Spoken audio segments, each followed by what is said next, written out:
this bill which has been introduced by the government to amend the People's Apprenticeship Act, this bill violates the Supreme Court judgment of Puttoswamy, and also the government has no legal competence, legislative competence, because that Puttoswamy judgment has put limits on legislation.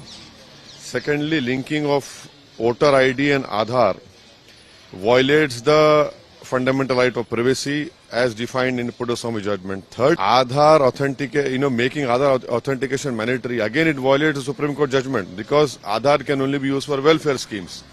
Fourthly, Aadhaar is not proof of Indian citizenship, whereas a name in voter list is a completely different thing. And that voter enrollment and issue of voter IDs is carried out in pursuance of a constitutional duty by a constitutional authority, whereas Aadhaar is a different thing.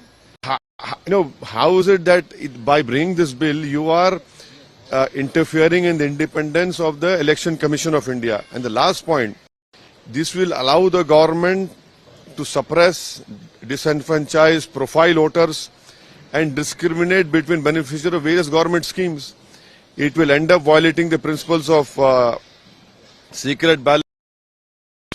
That is why we have opposed the introduction of this bill.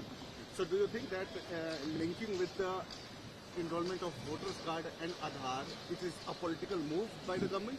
It is a move to take away the independence of Election Commission of India. It is a move which the government has no legislative competence. It is a move to suppress and disenfranchise people. I say this because what Telugu Desam party had done through a Seva Mitra app. So this is not good for our democracy.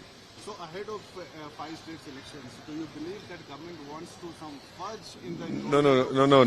That I don't know what they want to do, but you see, there are studies which have clearly said that in Aadhaar, there are more than 8% mistakes and discrepancies.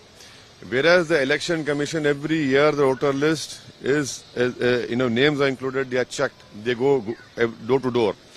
And in ECI, the discrepancy mistakes are nearly 3 to 4%. And what the minister says about bogus voting, duplication of names, tell us how many their names are there.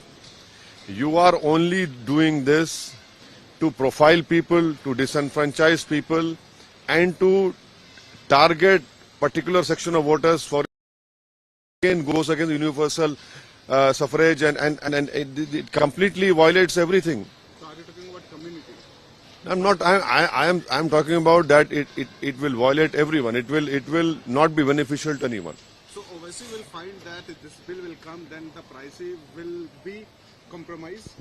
What will be compromised? Privacy. Of course, because Supreme Court has clearly said privacy is a fundamental right of the Constitution now after Puttoswamy judgment. This proposed bill is violating that provision, that judgment of Supreme Court.